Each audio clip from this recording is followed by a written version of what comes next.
Hi, everyone. So I'm just going to have this screen up. This was the screen we shared on Tuesday for those of us who may have joined our in-person one.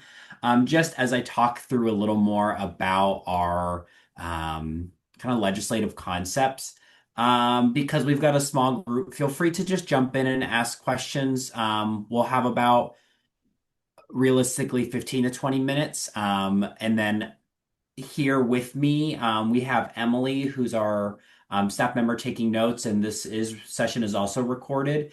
And then I have Jessica McKinnon, who works in our homeownership division, to answer any questions, and Matthew Harris, who's going to very helpful in explaining some of these LCs that are a bit technical. And I'll start out. My name is Nathan Clark. I'm on the government relations team. I support the home ownership division. I am not Talia Concravis, who is the interim director for home ownership, but she is out this week. And so that is why we are the division that has me instead of the division director. She would have been here otherwise, but she had a planned trip this week. So I want to talk a little more in depth about our legislative concepts. So this directed loan delivery platform, and Matthew, please jump in as needed. So we trade on the TBA bond market. It's called the to be announced bond market. Fun fact, nothing is to be announced. It's just called to be announced, which took me a long time to understand. But that is what we trade on. We currently use Hilltop as a kind of third party that manages our mortgage-backed securities. And so they sell on our behalf. And then I do some sort of profit sharing with them on that. But we have the expertise and the ability to do this in-house already. And this would save us a lot of money in paying them to do it and would also allow us to sell when is the most profitable for us. And then the goal with this is that because we are not allowed to ask for new revenues on things, that because this is a great way for us to create revenue without having to do anything, we can reinvest that into our lending programs. So that is the goal with this. We're still, we have a long ways to go, but we've got the governor's office there on board with this. We're working with the Treasury on this and our other item to make sure we have the approval to do these things. But we are moving forward with both of those as of right now, and working on our legislative concepts with that. But it's really exciting to be able to have that revenue potential to come back into our programs, especially at a time when we're hearing that our legislative partners want us to be innovative and try to find ways that could bring in new monies without them giving us new monies. So this short-term capital financing, this is also called a warehouse line of credit. We've had this legislative concept in the past, and it didn't go anywhere. In the 25 session, we had introduced it and then just didn't even work it. We're still working with the Treasury on some specifics on this. But the way I like to describe this is kind of like our credit card limit. So we can do up to $35 million in loans at one time before we hit our cap with Idaho financing, who does this for our state. And so when we reach that level, we can ask for a request that would allow us to kind of go over a little bit, but we try to use that really sparingly. And so this would allow us to have more flexibility in raising that limit as needed without going over. We are not seeing this issue as much right now because interest rates aren't great, even though we are able to offer interest rates a little lower than the private market. We still see it's slowed down. We all know that it's slowed down. Interest rates are high. But when interest rates are really good and our communities, our low to moderate income communities are able to buy, we are a great option and we want to be able to serve as many people as possible. But when we reach that limit, we have to wait until those loans kind of close and that 30-day waiting period's done and they come off our books, and then we can maybe do one or two more at a time, which really hinders how many folks that we can help. So we're working on this to allow us to do that. And then this also does touch our affordable rental housing because it allows us to greater recycle our private activity bond cap. It will also affect our multifamily developments as well. I don't know if Matthew, you want to talk a little bit about that. I'm not as well versed with how it affects our multifamily developments. Sure, Nathan. Matthew Harris, I'm the Chief Financial Officer at OHCS, and prior to that role, I've spent 17 years at the state doing capital financing, debt management. So the reason I'm here is because I was fairly well involved from the financing side with homeownership on some of these legislative concepts. But the short-term capital financing in particular will also impact multifamily production because it's essentially clarifying our authority in state statute, which we all have as state agencies under ORS 286A through the state treasury, but most revenue bond issuing agencies have their own layout of all the things that they're explicitly allowed to do.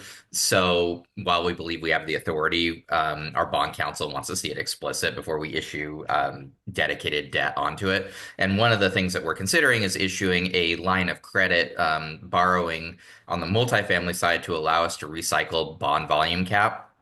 Essentially, there's a short window between when a project goes to conversion where you can essentially uh, flip that private activity bond allocation to another project. You don't generate new 4% LIHTC, but you do access tax exempt bond financing, which can be in current markets, 1.25 or 1.5 percentage points cheaper than standard taxable financing. So there's a benefit there potentially to multifamily developers and their financing if we could take advantage of it. We've been asked about it for the 5 years that I've been here, but it's expensive to operate that line of credit. So I've never really pulled the trigger, and it wasn't also clear whether we had that express authority and whether bond counsel will be able to issue an opinion on that. So this would also clarify that and just make sure that we have everything we need if we wanted to go in that direction. If we had a number of developers who really wanted to take advantage of purely tax exempt financing without the need for 4% LIHTCs, and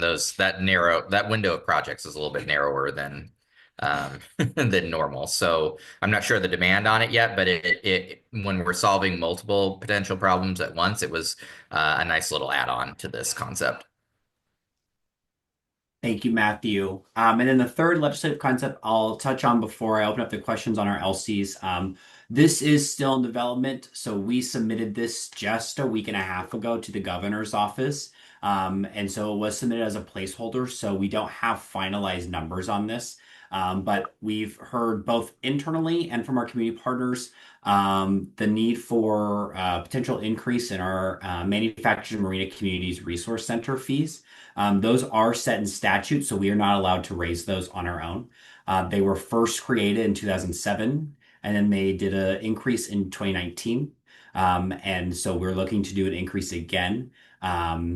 This would just support the work that is done in our MMCRC shop, and then we are pitching an option to the governor's office on an additional small increase to the manufactured home assessment that then would be used to fund additional legal capacity at OLC, as well as support our mediation centers. Because the grants that we provide to mediation centers are quite small, and they do a lot of work with our owners and tenants in these communities.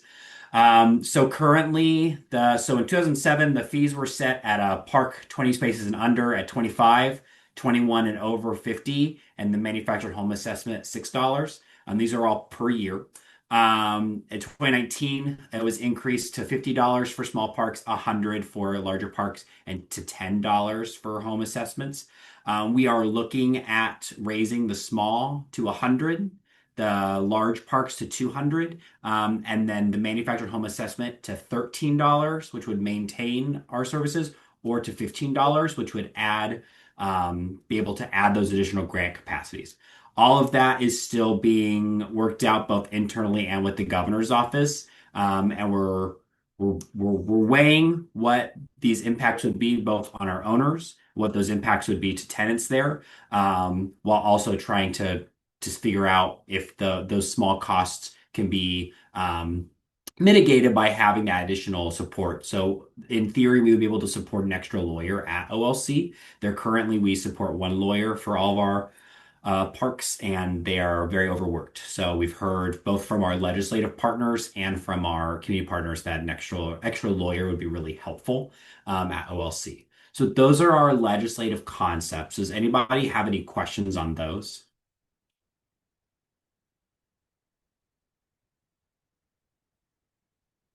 Yeah, Karen. Great. Thanks, Nathan. I appreciate all the information. I guess I have a couple questions. Maybe starting with the last one, the fee increase for the manufactured and marina communities. When you mentioned that it could support increased mediation work, is the intention for the fee increase to be supporting increased mediation and legal support only for manufactured and marina community tenants and owners? I just want to make sure, like that, the fee increase actually Yeah. just correlates to that population Yes. solely, right? It's not an Yes. expansion of mediation writ No, large. it's Okay, specific to those communities. great. And then my other quick question is just for maybe a little bit of clarity, if you can speak to this, the directed loan delivery platform and the ability for OHCS to be selling those loans. I guess I'm curious as to if there has been consideration about if that is an activity that needs to live within OHCS or is if Treasury is actually better suited to do that. I'm wondering if you guys maybe speak to if there's been that conversation. Thanks. I can speak to that a little bit. Treasury's debt management and banking divisions, we've been working with considerably on this, and they have no interest. They don't have the housing expertise. And what this really is, many other state HFAs launched their to be announced lending programs when interest rates kind of plummeted to the point where it wasn't cost efficient to issue bonds, which is how they've all been traditionally financed. But when mortgage rates are 3-4%, I can't issue bonds low and at a low enough spread because I got to earn at least like 60 basis points between that cost of issuance, cost of funds for us, going out to Wall Street and raising capital versus what we're lending it to people on, everyday Oregonians. And we always target 1 1/8, which is the IRS's allowable, spread income earnings. And you just couldn't get anywhere near that in the early 2010s. And I wasn't here, I was at Treasury, but I saw that OHCS really didn't issue any bonds and really didn't do a whole heck of a lot of loans. This past year, since we converted from what is traditionally called like with our legacy whole loan program, where we actually owned every individual loan and then we, contracted out the servicing to that, versus now we're pulling them together into mortgage-backed securities, just like every other HFA, modern HFA is doing these days. I think we're one of only like three that we're still doing whole loans. We have the option now to either purchase those with bond proceeds and hold them into our indenture and earn that spread income, or when interest rates start plummeting, the TBA market gets super hot because investors are willing to pay massive premiums, knowing that those low interest loans are not going to get refinanced. They're not going to get taken out. And, people aren't going to pay those off as quickly or as frequently as if they had taken a loan in a high interest rate environment. And so we want to be able to take advantage when investors are willing to pay up to sell that MBS for an upfront profit, rather than just holding it in our portfolio and earning that investment income.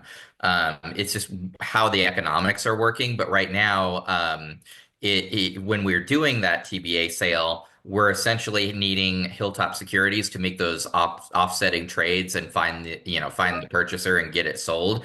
And so they're taking roughly almost 50% of that income that could be going to OHCS, and we could be doing this ourselves.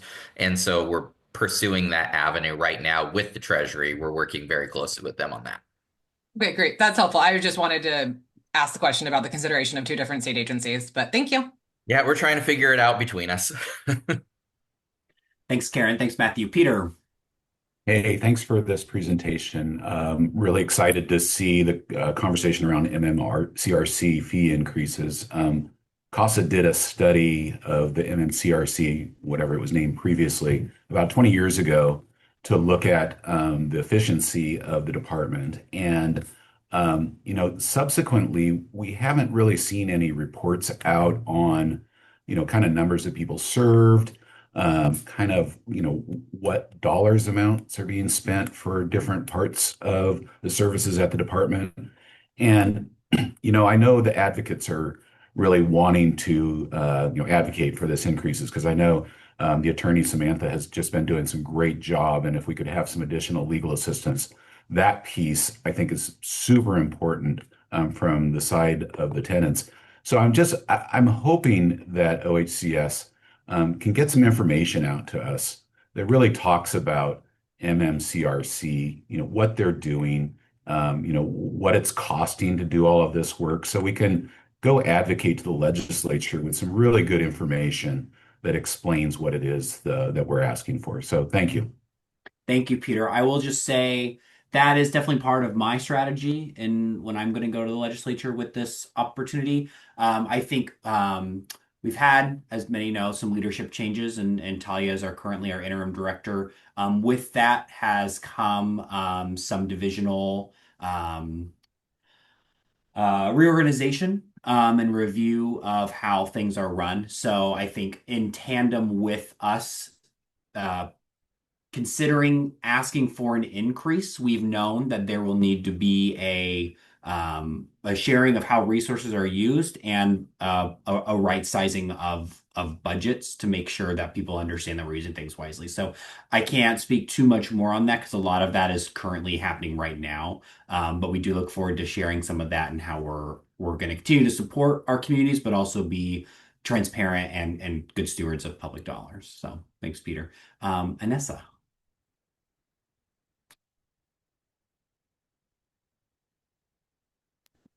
I forgot how to use this. Thank you. Thank you for this presentation. I appreciate it. I think I have lots of comments, but I think for this moment, I kind of want to just make the comment around the Lyft homeownership dollars and really just highlight the importance for that, considering that we did not get the additional funding last time. But I'm curious if you are all thinking about and considering also including some AMI flexibility. And I say that because, as we all know, a cost of living is continuing to increase. And we can't always consider AMI as the sole sufficient measure of whether a household can afford a home. And so I would love to have more conversations about this, just that given that what we're seeing over at NAIA and having the ability to raise that 80% AMI, which is what is like $72,000 in Multnomah County for one person. They would not be able to, we would not be able to, they would not be able to afford that particular home. And so I just would love to have some more conversation around that and what that might look like, not just for Lyft, but for other programs as well, as we move forward. Thank you. That sounds great. I have that written down. This is recorded and we will be sharing an FAQ after, but we'll do some follow-up with you and your team on that. And I'll chat with Talia about that. And I'm sorry, we're closing in 2 seconds. Home meeting that everybody knows some follow-ups, some next steps. So the first one is we will be posting some more information on our website. We have some questions that we captured today. We will be answering those and doing an FAQ type of document on our website. So please make sure to come back to our website and check it out for additional information. The second thing is that this is, of course, not your only opportunity to ask us questions. You see on the slide in front of you an email address for us here at OHCS. Please feel free to use this email address to send us questions, comments. Again, there's never enough time, but please use this. And if also you're a processor like me and you think of the perfect question 15 minutes after the meeting has ended, that is fine. Please let us know. I want to thank everybody for joining us today. It is really helpful as we continue developing our agency request budget to hear your questions, your comments.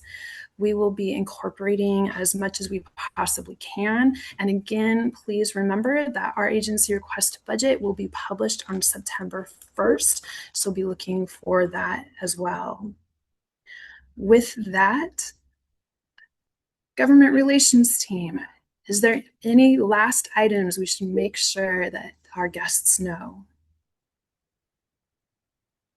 I would just say we were just getting into a good conversation, so please email any questions to this after the email here. I'm happy to respond and chat further. But thanks for the engagement. That was a lovely quick convo. It was a quick combo. Division directors, is there any last thing that we should make sure attendees know before we sign off?